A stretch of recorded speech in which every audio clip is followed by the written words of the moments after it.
All right, everybody. Welcome to the 18th of November.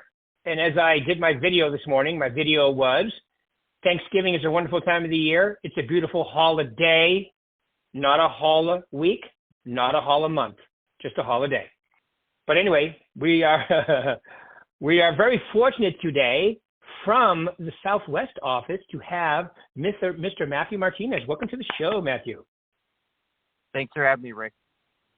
There you are. No, Rookie of the Year 2 years ago, real estate extraordinaire, doing extremely well. But before we do that, tell them a little about yourself, how long you've been doing this, maybe a little backstory, all that good stuff, please. Yeah, absolutely. So I've been in the business now. September made it 3 years, so going on 38 months, just over 3 years, I believe. Got into the business again September 21. Before that, I was fresh out of college, doing some different sales jobs, studying for law school, and through a interesting series of events, realized that law school was something that needed to get put on hold, and real estate was the passion I kind of wanted to pursue and get myself into. So from there, took the time to sit down with my father, create a game plan for how I was going to essentially approach real estate and hit the ground running full force. From there, that's where I got introduced to, some of the people who, I can attribute a lot of, predominant reason behind any of the success I had early on. Pedro Roche, Dustin DeFore, Addie Adelson, Bobby Stardust, a number of these agents I got to meet, I was introduced to, and see how they kind of did business themselves. Then from there, created the game plan and committed myself to, doing what you preach, Rick, and that's hitting the phones and creating a game plan and just executing on it. So through discipline and doing the right things, failing countless times and taking the learning lessons from it, was allowed me to essentially hone my craft and get to hit some of the goals that I laid out for myself, going to my second year and continue to try to improve, do better. And third year now, stepped more so away from some of the personal production and working right now on the Midtown project. Got the opportunity to be a joint partner with Marty Mazzara and his teams down here, and get more into the management side and take some pride in the different skills and lessons that were passed on to me that help change my life and, share that with others. I know, isn't that great? So yeah, all that awesome stuff, great examples, including your father and Bobby and the whole crew. You're smart. You looked at what successful people were doing and you came up with a plan to do it. You're an organized, analytical person, which is good because you spend time. And a lot of times it's hard for me to get people to understand how important that is, to mentally go through the process of planning and goal setting and so forth, because it's like setting that mental GPS, and then you just got at it, my man, and you learned a lot, especially, I would say, especially your first year on the phones, huh? Oh, without a doubt. And I mean, you hit the nail on the head with the organization. And I feel like that's one of the toughest things in this industry is being completely reliant on yourself. Everyone wants to be 1099, the freedom, this and that. But unless you have a system to manage that time effectively, you'll find yourself aimlessly working or not working at all. And that was one of the quickest aspects. I remember when I started in the business, Matthew, I used to say, if the whole world was 1099, it would be a different place. Yeah. Right? It sure would be. That's 100% without a doubt.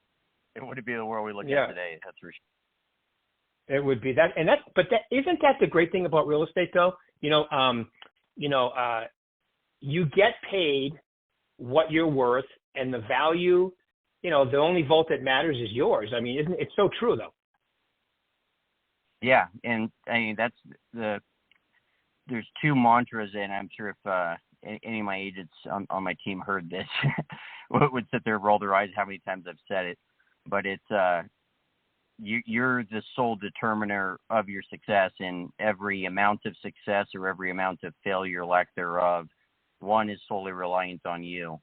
And where people, ask themselves what the magic bullet is, and everyone thinks that, the revealing of the snake oil that turns you into the top 1% of producers is right around the corner, or the curtains are going to be revealed. I always say the magic that you're looking for is in work you're avoiding.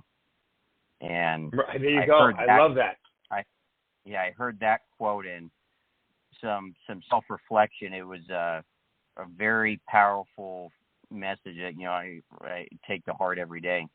And no matter how disciplined you have those days and you look at it, and that's always the answer. The magic you're looking for is in the work you're avoiding. Right. So true. I love that saying. That's a great saying. So the magic you're looking for is in the work you're avoiding. It's so true. And it's funny you say that, because I think really intuitively everybody knows, but coming up with reasons or being distracted. I mean, you're a self-employed person. You're an independent contractor. Like you just said, you're a 1099. You get to pick what you're doing. And sometimes we pick excuses and reasons, and which are really just excuses too, that why we can't, as opposed to just doing. And that's what I love about what you've done. And obviously your father's a great example, because he's one of the best recruiters for the company from a agent standpoint. And you're, you came out of the gate hot prospecting, following the rules prospecting too, by the way, folks, like not calling the do not call list, being organized, and making sure you don't get in trouble doing it too. So that's a big compliment to you. So congratulations, my man. Thanks. I appreciate it, Rick. Now tell us a little about, that. By the way, that sound you hear is just people coming on, because, I record it live and I still allow people to come on live, but most people, Matthew, listen to it after on, one of the sites. But tell us a little about, well, I want to cover two things, Midtown or the team, but you can start with either one. Tell us a little about both, and whichever one you'd like to start with. Yeah, sure. I guess we'll start with with Midtown. Now was this year's most recent project, and I guess the proper segment actually probably would be starting with the team. So, starting this year off, I had the opportunity through a series of different events to get extended the opportunity to join Marty as a partner in the Tonneson team and what was the right team and now the Mayor team. So managing operations, recruitment, some of the back end administrative systems that are set up. And part of what started with that was, of course, our manager at the time moving on to a different segment and getting into his production and other business avenues. And the other was the passing of our broker manager, Julie. Bless her, and resting easy now. But from there, the team was at a critical state where Marty sat down and we talked, and from everything that the team gave to me and how it changed my life with the systems and organization that looking in retrospect, and I'm sure we'll touch in a second, wish I would have got it into sooner. Wanted to go ahead and take that and craft it into something even better. So talking with Marty, I said one of the the things I need is full reign and control to tear the system apart, which was already a phenomenal system, and bring it to not what we call the super agent program 2.0, but 5.0, and very different from when I originally got on. Taking the time through there, one of the big things that I wanted to do and tell him was, in preparation for this turning point in the team, we were about 4 or 5 months out from actually me stepping in and making that transition into management. I wanted to first and foremost carry one of the principles I believe is very important in leading any group of people, and that's leading by example. So where a lot of people may have different opinions about phone prospecting or this activity or the other, I knew that it worked. I knew how to make it work, and I wanted to exemplify that. So that started with me just putting my head down and saying, I'm going to make 100 calls every single day, speak to this many people and get this many transactions. I followed that routine to the T unwaveringly, hit it every single week, resulted in the course of 4 months of dialing, I believe it was 14 transactions that closed or entered escrow, eventually closed out. And then the testament to them was I executed and am only going to ask of you what I'd only be willing to do of myself. And I know how to make this work. If you guys believe in me, believe in the system, I'll push you as hard as you want to be pushed. And that'll be the threshold. You let me know the standard, and I'll be with you every step of the way to show you what I've learned and, how I can pass that on to either help you grow as an agent or do anything in my possible being to, be there as any kind of resource you need in your career here. So it took building the game plan, taking those steps and initiating that action to, grow the team to where it was, doubled the size of it within a few short months from there, expanded the team to start a referral program in Arizona and Reno, had some different recruitment classes out there where we brought on a number of different agents, got to meet some great people, see some different parts of the country, learn about markets in these different areas. And then from there and what we built, allowed me to sit down with the developers of Midtown before we signed the listing agreement and essentially show them that this is what I believe will be one of the biggest and most fruitful abilities and ways to go ahead and sell their product. So that segment of developing the team eventually transitioned into us taking on this listing with the Midtown project. If anyone's on here unaware of it, what we're essentially doing is we have the glass sourcers and developers that were behind, big projects like Resort World, Fontainebleau, World Market Center, Fitzgerald, a number of those. They were the big predominant glass sourcers behind those projects, Weena Zhang and Anna Allen. And from there, they decided to liquidate a number of their assets and self-fund this project, which is the Midtown.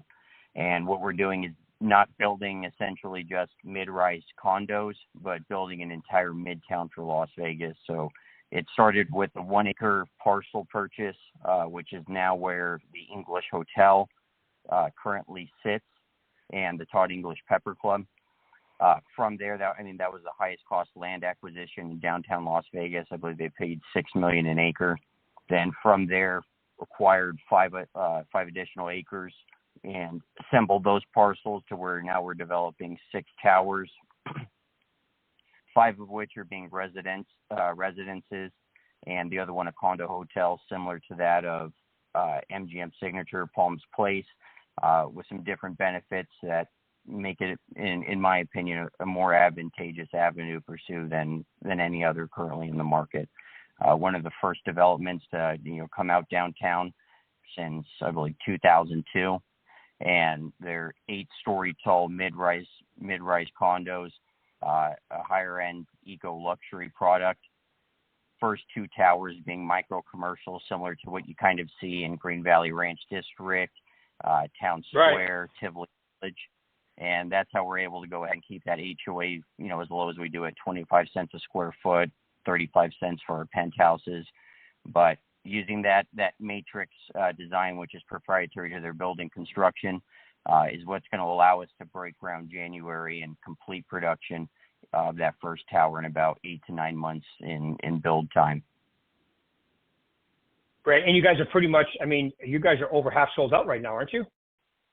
Yeah, we just in the residence tower crossed 60% sold of the 87 units. The condo hotel we haven't even released for individual public sale. I've only been taking reservations of 5 units or greater, and we just sold about a third of that, those 100 units already.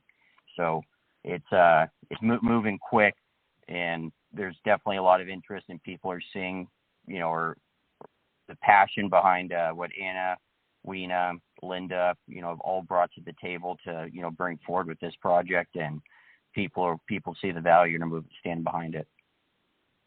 No, I love it. Great job. Great explanation too. It's they are there. I went down to the grand opening when you guys had it. It was incredible. I thought that she is very, and she's a developer. She's down there talking and explaining, and I think she's great. I think her construction's wonderful. I personally love the downtown area, and it's funny because when that restaurant that you just mentioned, something Pepper, what's it called? Yeah, Pepper Club. Yeah, Pepper Club. Tina, my wife, always checking new restaurants. We actually went down there and ate. A year, I think, before I even knew that you guys were going to be doing this. And I thought, wow, what a great little trendy area, restaurant, hotel, the whole thing. So it's a dynamite building. It's a dynamite investment. You guys are doing a great job. I mean, Vegas is, I'm telling you, and I think a lot of investors know this too, that Vegas is still at that point where it's an incredible deal. It's going to get to a point like California where, the values are going to get so high that, the return on investment is going to become, but right now it's still in that incredible zone where it's a wonderful investment. And I'm sure, you and your father, you guys run the numbers. You guys are really good at that. So I think you know exactly what I'm talking about. Yeah, absolutely. I mean, we've already seen, appraisers reaching out to us and, using what we've built out there to, essentially evaluate some of the different valuations for other properties that are entering contract, closing. And there isn't anything out there like that. We essentially have to set the standard for what this type of development is, and there aren't any comps out there. So it was definitely something interesting to look at, and it took a lot of understanding, research, and planning to go ahead and come up with some of these numbers. But to even on the investment standpoint for crunching the ROI for the condo hotel, the prices for the residences and everything else, it all laid out very well. And having our appraisals done on it beforehand on some speculative research, they all came in where we needed them to. And it's definitely tough, I'm sure, for the appraisers with setting the mark in some of these new concepts that no one else has done. Oh yeah. The shared Tesla program, it's incorporated as an amenity, isn't something that's offered anywhere. And access to the Elon Musk boring tunnel that's being built got named one of the stops there on location. And just seeing how the city is changing. And we see it, day by day, some of these areas, thanks to some of the opportunity zones that have been placed around the city, just much needed revitalization of what Las Vegas was into, what it is now. And it's beautiful to see. And, me being born and raised here my whole life, I've seen it change quite a bit. My father even more so. And I'm sure you too as well, Rick. I know we've talked about that. So it's always amazing to see and, be a part of something like this to, have a mark on the city that, gave everything to me. Yeah, it's great, isn't it? Good job. I love the way you put that too. So, all right, good. Well, my favorite question, as you know, and given, so I'm an agent. I want to get out of the gate. I want to have my best year ever next year. Or is my new saying, I want to thrive in 2025. So if I want to thrive in 2025, what were the top 3 things you would tell them to do, Matthew? Yeah, the first thing I would say is get organized and get a plan together. And we talked about that, and I'm sure anyone that listens to you go through your coaching, me preach coming straight from you as well as getting organized with that game plan. Being 1099, if you do not have a measured system for what a good day is, you can't have a good day. And whatever standard that may be, whatever activity to define yourself is what you need to do. Maintaining that consistency through it, laying that out is first and foremost the most fundamental practice, is what I would say. The second one on that, which I would say is absolutely critical, is working smarter, not harder. And where I spent a lot of time beating my head against the wall, working and chasing down things that, could be hypothetical, avenues to pursue. Hey, this might be, a lead or something that could possibly prove fruitful. I spent a lot of time chasing everything under the sun. And it wasn't until Pedro actually sat down with me and a guy with our brokerage at the time, and said that the one thing you want to focus on in this industry, especially starting off and doing the activities that you're doing, is chase the low-hanging fruit. And what he defined as the low-hanging fruit is, of the subsection of, all right, is this person looking to make a decision between now and the next 12 months? Who of that is looking to make a decision right now within the next 30 to 60 days? Mm-hmm. And taking a bigger focus on relentlessly pursuing people within that time frame and making yourself useful, knowledgeable, and all the right things. Shifting your focus towards that is what allowed me to, one, operate at a more efficient level, but at a higher level and higher volume. So, of course, that's a tricky thing, or easy to say and harder to implement and determine, right? Anyone could say anything under the sun, say they're ready to go yesterday, but put things on hold. But until you kind of find yourself in that position, it makes a little bit more sense of building out those systems and putting yourself in the right position. And then I guess the last thing that I would say on best way to set yourself up for success, organization, prioritizing the right things. And the last thing I would say is doing the research and the homework and making yourself as knowledgeable as possible, as quickly as possible across, a number of different assets. And the key that actually comes from our CFO on the team, Miles Zomick, and I attribute him as one of the greatest minds that I've had the pleasure of working with in this industry. Nice. His testament is always saying, where was it? Can you remind me? I just lost my train of thought. I was just giving Miles way too much kudos. You were saying that what he says to you is something about, he said he has a great mind, and he always says to you. And you were going to say something about what he says to you. Yeah. I can't believe I just drew a blank like that. It's okay. I think what they are, I think that the good marriage of you guys is they are masters at creating leads through the internet and so forth, and you are really good at converting those and working with the team to convert them. And that's why I think you guys work so well together. But that would be my take from the outside. Yeah, absolutely. And that's you can't without a team and without the right people behind it. I mean, you'll never get anywhere. And there's a lot of different mantras that I've taken from what Miles has shared with me, and it's taking your team and what our big focus is on. I'd rather have a SEAL Team 6, right, than you're right. The rag ship army of 100. Right. And the main thing is having the right team, dialing in your systems, getting organized, and executing actionable items. And it just hit me again what he always says now, right? And It was back to the research, right? So now it all came together. Building the research and plan A versus plan B later is what he always says. Okay.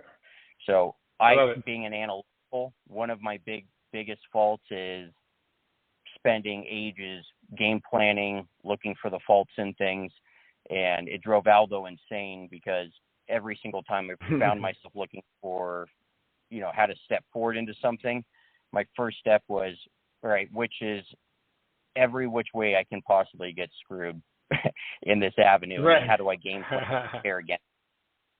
So no matter what and how prepared you could be, the unexpected will always happen. If it can right. happen, it will happen. And his Miles thing is, Matt, take action. Plan B now versus plan A later. Get it good enough to be dangerous and move forward. And that to me was one of the biggest things for allowing me to work at a higher level in management. Great advice. without Great it. advice. Great So, advice. All right, my man. Well, perfect timing. Great place to end there too. What, did you have something you wanted to add? No, that was it. Okay, cool. Perfect timing. All right, my man. Well, hey, Matt, I just want to say thank you very much, my man. Thanks for taking your time out today. I'm sure we got some nuggets. We're going to blast this out everywhere. And I'm going to do we also take the top three, the three things that you said at the end there. And we blast them out all over our email and social media as well. So thank you very much for taking your time out today. I really appreciate you, my man. Keep it rocking. We'll talk soon. Bye, everybody. Bye, Matt. Thanks, Rick. Thank you. Appreciate it, man. Good job.